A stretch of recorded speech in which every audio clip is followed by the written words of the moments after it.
આગળનો ટોપિક આપણો વિદ્યુત ક્ષેત્ર રેખાઓ। મિત્રો, વિદ્યુત બળ માટે કુલમ્બનો નિયમ જોઈ ગયા આપણે। વિદ્યુત ક્ષેત્ર વિશેનો ખ્યાલ આપણે આગળના ટોપિકમાં ધ્યાનમાં લીધો।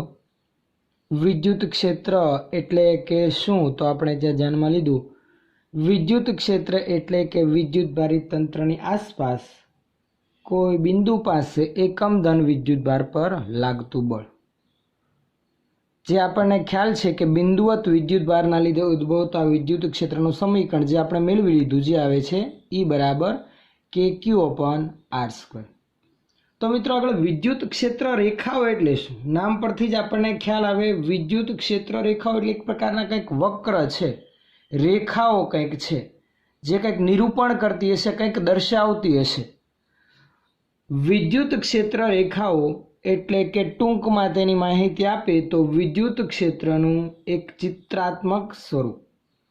જે પણ વિદ્યુત ભારિત તંત્ર હોય, વિદ્યુત ભારિત તંત્ર તરીકે બિંદુવત વિદ્યુત ભાર હોય, કોઈ સળિયો હોય, કોઈ પૃષ્ઠ હોય, કોઈ પદાર્થ હોય જે ઘણો બધો વિદ્યુત ભાર ધરાવતો હોય, તેની આસપાસના વિસ્તારમાં તેની અસર વર્તાતી જ હોય છે। અને એ અસર કેટલા મૂલ્યની છે એ નક્કી કરવા માટે આપણે વિદ્યુત ભારિત તંત્રના નજીકના વિસ્તારમાં ક્યાંક પરીક્ષણ વિદ્યુત ભાર રાખીએ છીએ।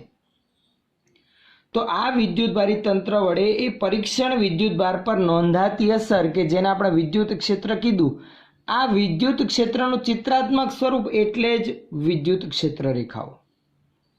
હા, બિંદુવત વિદ્યુત ભાર આપણે કોઈ માધ્યમમાં ધ્યાનમાં લીધો, ધારો કે સપોઝ આ પેનની ટોચ પર એક બિંદુવત વિદ્યુત ભાર છે, તો તેના લીધે ઉત્પન્ન થતું વિદ્યુત ક્ષેત્ર કોઈ એક જ દિશામાં આગળ નહીં વધતું હોય, ત્રિપરિમાણમાં ફેલાયેલું હશે। ઉદાહરણ તરીકે આપણે ધ્યાનમાં લઈએ, કોઈ હવામાં આપણે એક બિંદુવત ઉદ્ગમ ધ્યાનમાં લઈએ, ઉદાહરણ તરીકે સૂર્ય છે, જેમાંથી ઉત્પન્ન થતા પ્રકાશના કિરણો પૃથ્વી સુધી જ માત્ર નથી આવતા, ચારે દિશામાં ત્રિપરિમાણમાં આગળ વધે છે। એટલે કે જેમાં સમતલમાં બિંદુવત વિદ્યુત ભારમાંથી એરો કાઢેલા છે આપણે, એ રીતે માત્ર એક જ સમતલમાં નહીં, સમતલને લંબ બહાર, સમતલને લંબ અંદર પણ જતા હોય છે। આમ વિદ્યુત ક્ષેત્ર ત્રિપરિમાણમાં ફેલાયેલું હોય તો આ વિદ્યુત ક્ષેત્ર રેખાઓ પણ ત્રિપરિમાણમાં એનું ચિત્રાત્મક સ્વરૂપ રજૂ કરે છે।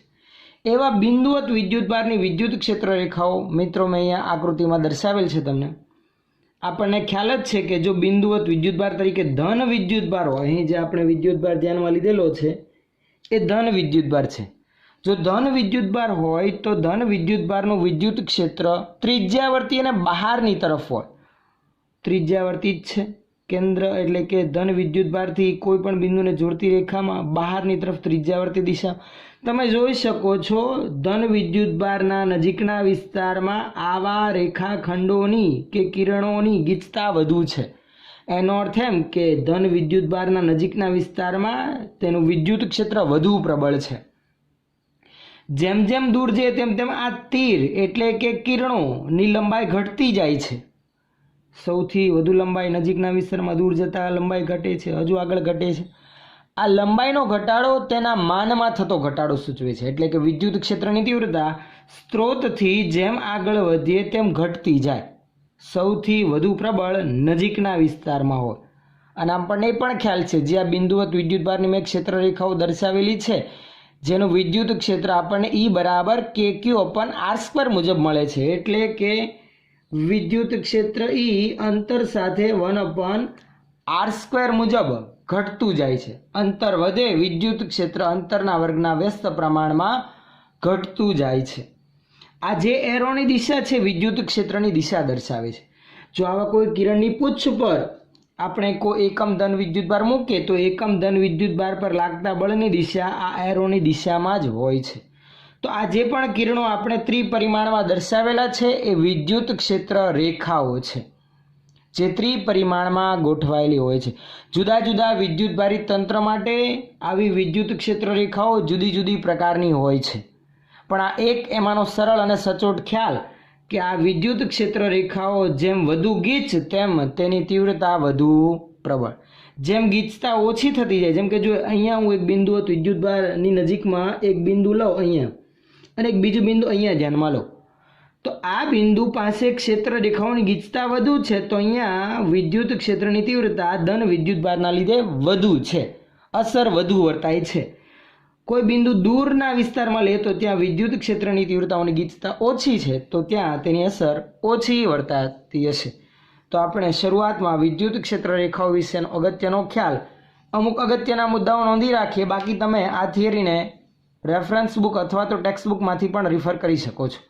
તો પહેલો અગત્યનો મુદ્દો વિદ્યુત ક્ષેત્ર રેખાઓ એટલે કે વિદ્યુત ક્ષેત્રનું ચિત્રાત્મક સ્વરૂપ. વિદ્યુત ક્ષેત્ર રેખાઓની એક બીજી આગવી લાક્ષણિકતા એ છે મિત્રો, એક નાની આકૃતિ વડે દર્શાવો. ધારો કે કોઈ વિદ્યુત ભારિત તંત્રની વિદ્યુત ક્ષેત્ર રેખા પૈકી એક વિદ્યુત ક્ષેત્ર રેખા મેં આ દર્શાવી. આવો કોઈ વક્ર છે, કોઈ સ્ત્રોત વિદ્યુત ભારના લીધે ઉત્પન્ન થતી વિદ્યુત ક્ષેત્ર રેખાનું સળંગ વક્ર છે. આ તો આપણે આપણી જાણકારી માટે તીર સ્વરૂપે દર્શાવેલ છે. હકીકતમાં વિદ્યુત ક્ષેત્ર રેખાઓ એક સળંગ વક્ર છે કે જે વક્ર પરના કોઈ પણ બિંદુ પાસે દોરેલો સ્પર્શક, ધારો કે આ બિંદુનું નામ આપું P1, બીજા બિંદુનું નામ આપું P2, ત્રીજા બિંદુનું ધ્યાન આપું અહીંયા નામ P3 વડે દર્શાવું. તો P1, P2 અને P3 આ સળંગ એવા વક્ર એટલે કે વિદ્યુત ક્ષેત્ર રેખા પરના ત્રણ બિંદુ છે. P1 બિંદુ પાસે આપણે કોઈ સ્પર્શક દોરે તો એ સ્પર્શક આ દિશામાં આવશે. P2 બિંદુ પાસે સ્પર્શક દોરે તો એ કંઈક આ દિશામાં આવશે. P3 બિંદુ પાસે સ્પર્શક દોરે તો એ કંઈક આ દિશામાં આવશે. તમને વધારે ક્લિયર દેખાય એના માટે આપણે થોડુંક ડાર્ક નોટેશન દર્શાવી રાખીએ. તો આ P1, P2 અને P3 એવા ત્રણ બિંદુઓ પાસે આપણે ત્રણ સ્પર્શક દોર્યા. તમે જોઈ શકો છો P1, P2 અને P3 એ ત્રણે ત્રણ આ વિદ્યુત ક્ષેત્ર રેખા પરના જ બિંદુ છે. જો આ વક્ર વિદ્યુત ક્ષેત્ર રેખા હશે તો એની આગવી લાક્ષણિકતા એ છે મિત્રો કે P1, P2 અને P3 એ બિંદુ પાસે દોરેલા સ્પર્શકો તે બિંદુ પાસેની પરિણામી વિદ્યુત ક્ષેત્રની દિશા દર્શાવે. એટલે કે P1 બિંદુ પાસે મળતું વિદ્યુત ક્ષેત્રની દિશા 100% આ જ દિશામાં હોય જો આ વક્ર પોતે વિદ્યુત ક્ષેત્ર રેખા હોય તો. આ એની આગવી લાક્ષણિકતા.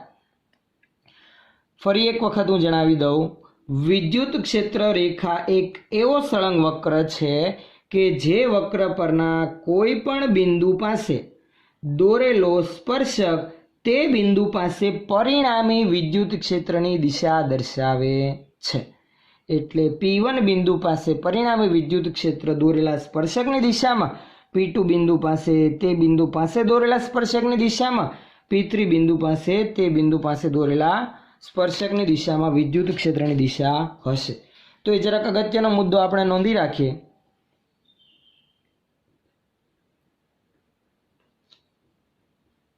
વિદ્યુત ક્ષેત્રમાં દોરેલ એવો વક્ર કે જે વક્ર પરના કોઈ પણ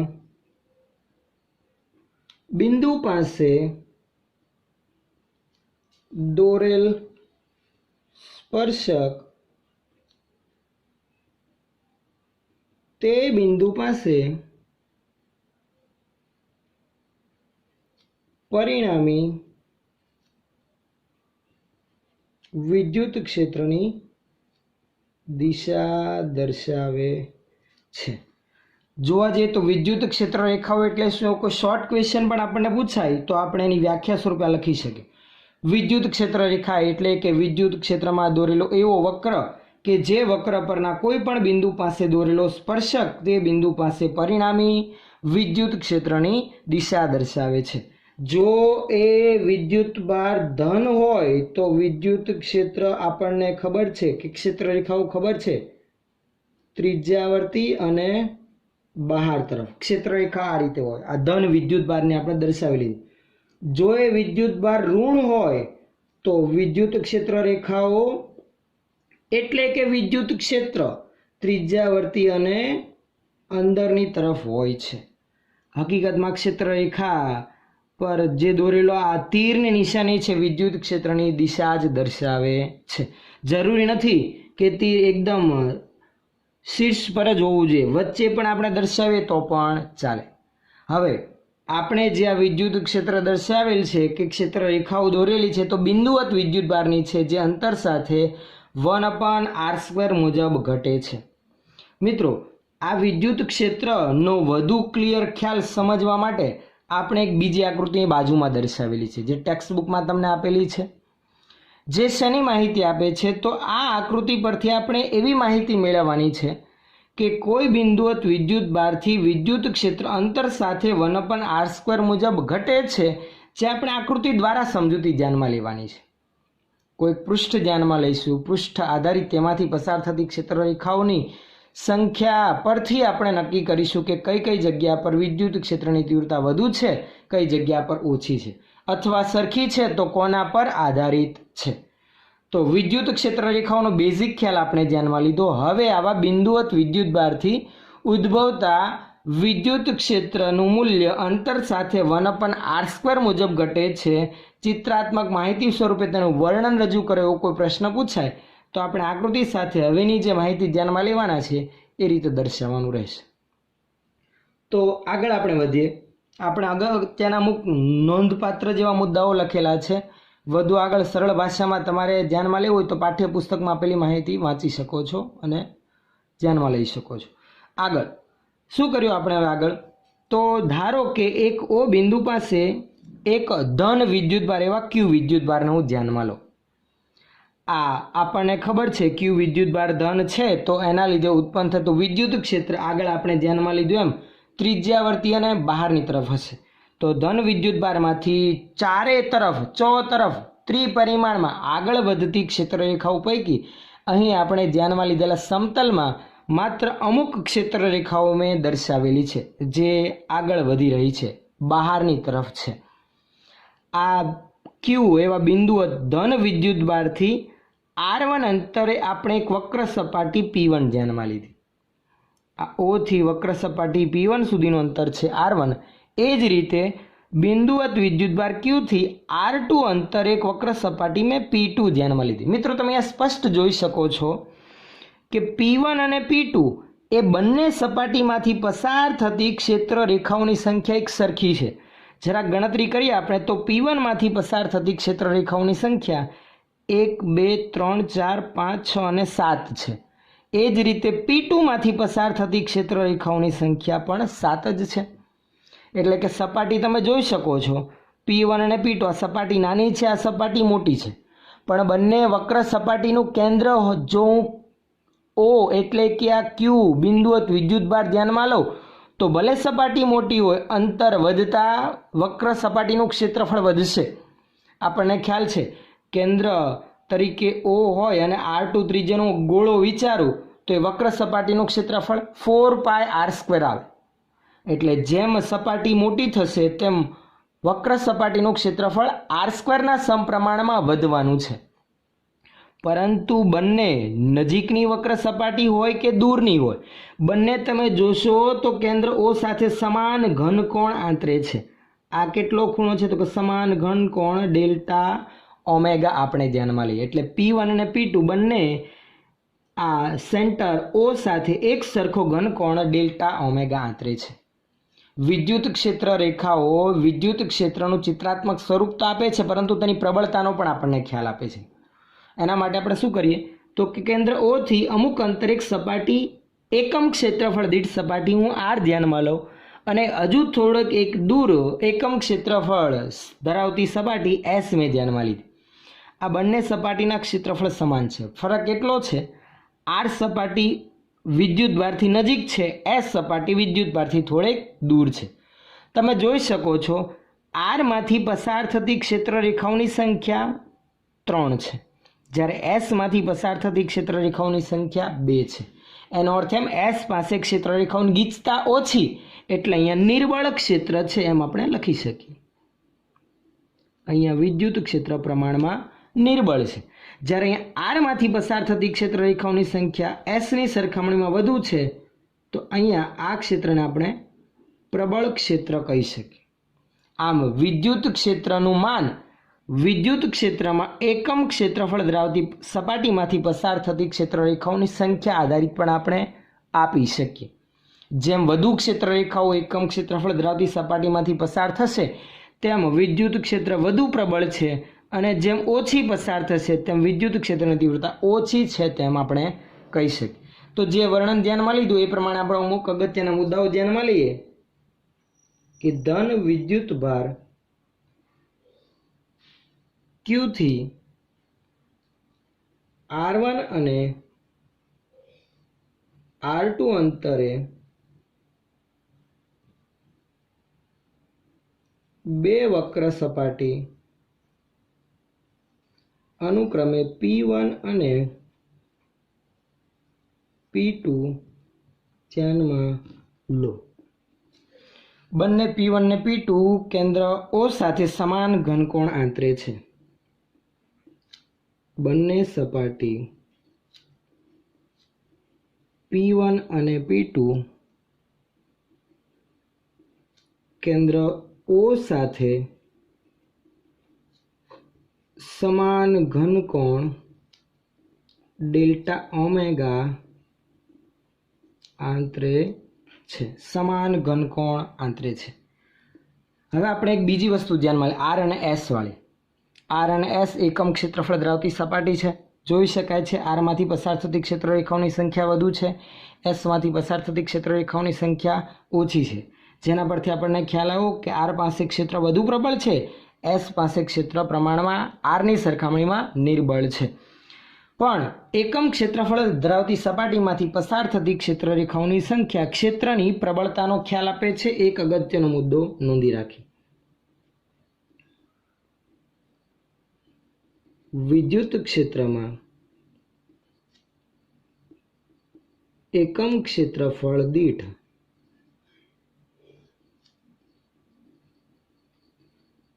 सपाटी मांथी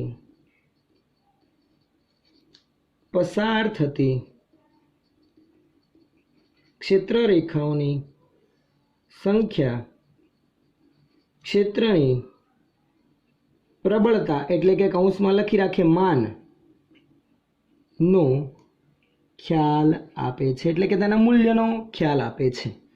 हवे आपणे जे वक्र सपाटी P1 ने P2 ध्यानमां लीधी समान घनकोण आंतरे छे। हवे आपणे एक अहींया ए ज स्पष्ट दर्शावी छे आगळ वात करी एम के P1 ने P2 बंनेना क्षेत्रफळ भले વધુ અને ઓછા રહ્યા, પરંતુ P1 અને P2 પાસે ક્ષેત્રનું મૂલ્ય અંતરના વર્ગના વ્યસ્ત પ્રમાણમાં ઘટતું જાય છે। એ આપણે એ અહીંયા સાબિતી આપવી છે। तो शू करिए, पहला तो आपने तो ख्याल है P1 ने P2 मांथी एक सरखी संख्यानी क्षेत्ररेखाओं पसार थाय एटले नोंध लखी राखे। धारो के P1 ने P2 मांथी एक सरखी n जेटली क्षेत्ररेखाओं पसार थाय छे। धारो के P1 ने P2 मांथी पसार थती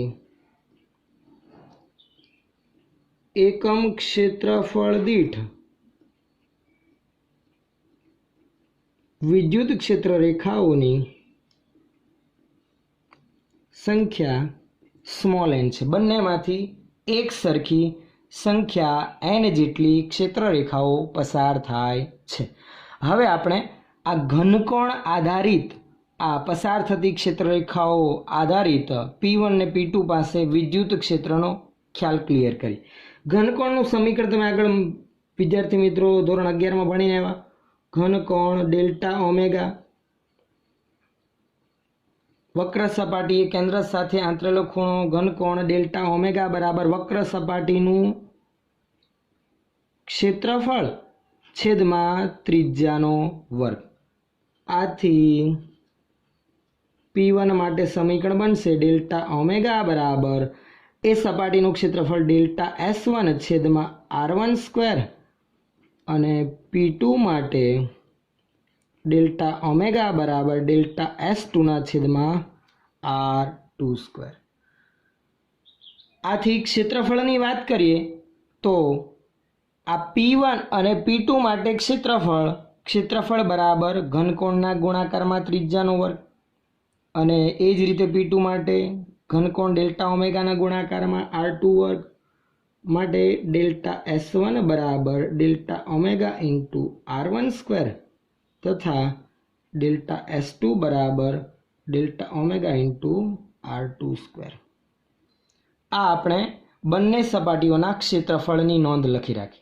आगळ आपणे वात करी एम વિદ્યુત ક્ષેત્રમાં એકમ ક્ષેત્રફળ ધરાવતી સપાટીમાંથી પસાર થતી ક્ષેત્રરેખાઓની સંખ્યા, એટલે એકમ ક્ષેત્રફળ દીઠ આપણે પસાર થતી ક્ષેત્રરેખાઓની સંખ્યા લખીએ એટલે આપણને ખ્યાલ આવશે. આથી સપાટીમાંથી એકમ ક્ષેત્રફળ દીઠ પસાર થતી ક્ષેત્રરેખા P1 માટે ક્ષેત્રફળ દીઠ તો ક્ષેત્રફળ છેદમાં એટલે કે ડેલ્ટા ઓમેગા ઇન્ટુ r1² અને ક્ષેત્રરેખાઓની સંખ્યા તો બંને માટે સેમ જ છે n અંશમાં. ક્ષેત્રફળ દીઠ પસાર થતી ક્ષેત્રરેખાની સંખ્યા, ક્ષેત્રરેખાઓની સંખ્યા અંશમાં આવશે ને ક્ષેત્રફળ દીઠ એ સંખ્યા લીધેલી તો એ જે ક્ષેત્રફળ હતું P1 માટે એ છેદમાં, તેમજ P2 માટે આવશે મિત્રો nના છેદમાં ડેલ્ટા ઓમેગા ઇન્ટુ r2².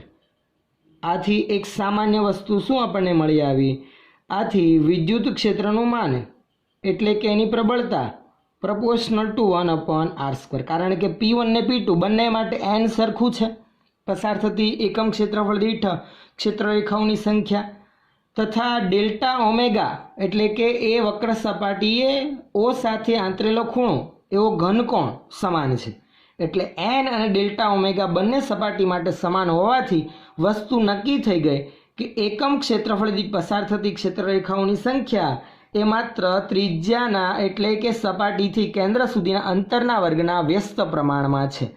એટલે કે વિદ્યુત ક્ષેત્રનું માન એ બિંદુવત વિદ્યુતભારથી અંતર સાથે 1/r² સમપ્રમાણમાં ઘટતું જાય છે, જેની માહિતી પૂરી પાડે છે. તો વિદ્યાર્થી મિત્રો, જો થિયરી આપણે આ રીતે પૂછાય કે બિંદુવત વિદ્યુતભારથી અંતર સાથે વિદ્યુત ક્ષેત્ર 1/r² મુજબ ઘટે છે તેની આકૃતિ સાથે માહિતી આપો તો આપણે અહીંયાથી આગળના મુદ્દાઓ લખવાના રહેશે, જે આપણે ધ્યાનમાં લેવાના રહે. આગળનો ટોપિક આપણો સાદા વિદ્યુતભાર વિતરણની ક્ષેત્રરેખાઓ, એટલે કે વિદ્યુત ક્ષેત્રરેખાવાળો જે ભાગ આપણે આગળ ધ્યાનમાં લીધો એમાંના અમુક સાદા વિદ્યુતભાર વિતરણની વિદ્યુત ક્ષેત્રરેખાઓ કેવા પ્રકારની હોય એનું એક અમુક ચિત્રાત્મક સ્વરૂપ આપણે આકૃતિ દ્વારા અહીંયા ધ્યાનમાં લઈશું. અને સાથે એક છેલ્લો અગત્યનો મુદ્દો વિદ્યુત ક્ષેત્રરેખાઓનો આપણો બાકી રહેશે, જે આપણે સાથે આમાં જોઈ લઈશું, વિદ્યુત ક્ષેત્રરેખાઓની લાક્ષણિકતા. તો શરૂઆતમાં હું જરાક આવા સાદા વિદ્યુતભાર વિતરણને અમુક ક્ષેત્રરેખાઓ દર્શાવી દઉં, પછી આપણે એનું નિરૂપણ આગળ ધ્યાનમાં લઈએ.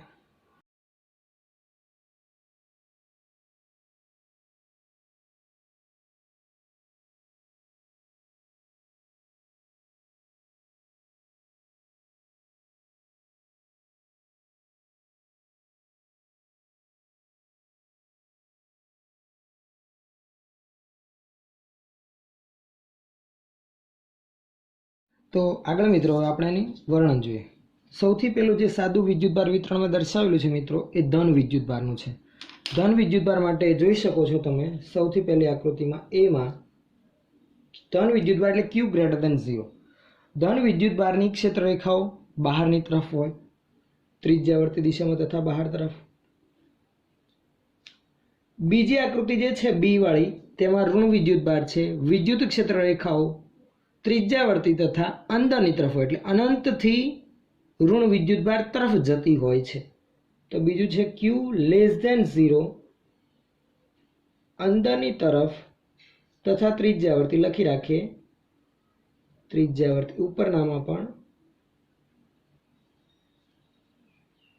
ત્રિજ્યાવર્તી બહારની તરફ, આ ત્રિજ્યાવર્તી અંદર. ત્રીજી જે આકૃતિ છે મિત્રો એ બંને ધન અથવા તો બંને ઋણ હોય, એટલે કે જો સજાતીય વિદ્યુતભારો નજીક નજીક હોય, અહીંયા અમે બંને ધન છે એના માટે ધ્યાનમાં લીધેલ છે, સજાતીય છે એના માટે. તો વિદ્યુત ક્ષેત્રરેખાઓ કેવા પ્રકારની હશે? ધન વિદ્યુતભાર બંને હોવાથી વિદ્યુત ક્ષેત્રરેખાઓ ત્રિજ્યાવર્તી અને આગળ જો એમ બહારની તરફ હોય, પણ શું આ ધન અને આ ધનની ક્ષેત્રરેખાઓ ક્રોસ કરશે? નહીં. મિત્રો, વિદ્યુત ક્ષેત્રરેખાઓની એક અગત્યની આગવી લાક્ષણિકતા છે કદાપી એકબીજાને છેદતી નથી. એટલે ધન વિદ્યુતભારથી બહાર જશે પરંતુ બંનેના વચ્ચેના વિસ્તારમાં એકબીજાને અપા કરશે, એટલે ક્રોસ કર્યા વગર દૂર તરફ અનંત સુધી આગળ વધતી હશે. તો સી આકૃતિ છે બંને ધન વિદ્યુત ભાર માટે લખી રાખીએ છેદ્યા વિના અનંત સુધી જાય। ચોથું વિદ્યુતભાર વિતરણ આપણે ધ્યાનમાં લઈએ તો એક ધન અને ઋણ વિદ્યુતભારો એવું એક ડાયપોલ છે। મિત્રો આવા એક તંત્રને શું કહેવાય? ડાયપોલ। ડાય એટલે કે બે, પોલ એટલે કે ધ્રુવ, બે ધ્રુવ ધરાવતી, બે વિદ્યુતભાર ધરાવતી એક રચના, જેને વિદ્યુતભાર વિતરણમાં આપણે વિદ્યુત ડાયપોલ કહીએ છીએ, જે આગળ જતાં આપણે ધ્યાનમાં લેવાનું આવશે। આ એક ધન વિદ્યુતભાર છે અને આ છે એક ઋણ। આવા ધન ને ઋણ વિદ્યુતભાર ધરાવતી ડાયપોલના વિદ્યુત ક્ષેત્ર રેખાઓ કેવા પ્રકારના હોય કે કેવા પ્રકારની હોય એના આપણે ધ્યાનમાં લઈએ તો વિદ્યુત ક્ષેત્ર રેખાઓ ધનમાંથી નીકળી ઋણમાં અંત પામતી હોય છે। એટલે ધન માટે બહારની તરફ, ઋણ માટે અંદર, તો એને જ ધનથી ઋણ તરફ હોય છે। લખી રાખીએ ડાયપોલ માટે એટલે કે ધન ને ઋણ વિદ્યુતભાર ધરાવતા એવા તંત્ર માટે ધનમાંથી નીકળીને ઋણમાં અંત પામે છે। હવે એક છેલ્લી અગત્યની થિયરી આપણે આ આખા જ ટોપિકની ધ્યાનમાં લેવાની છે વિદ્યુત ક્ષેત્ર રેખાઓની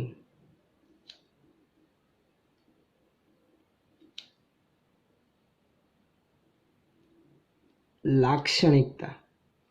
જે પણ વિદ્યુત ક્ષેત્ર રેખાઓ આપણે ધ્યાનમાં લીધી કે એના વિશેની ચર્ચા આપણે અત્યાર સુધી કરી, એની અગત્યની લાક્ષણિકતાઓ ધ્યાનમાં લેવાની। આ વિદ્યુત ક્ષેત્ર રેખાઓની લાક્ષણિકતાવાળો મુદ્દો અગત્યનો 2 માર્ક્સમાં થિયરી સ્વરૂપે બોર્ડની એક્ઝામમાં ઘણી બધી વખત પૂછાઈ ગયેલો છે અને હજુ પણ પૂછાઈ શકે। તો એના અગત્યના મુદ્દાઓ આપણે નોંધતા જઈએ।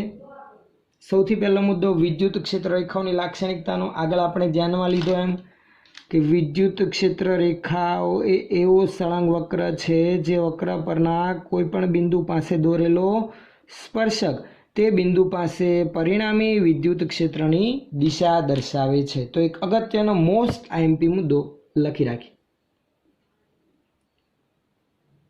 વિદ્યુત ક્ષેત્ર રેખા એવો સળંગ વક્ર છે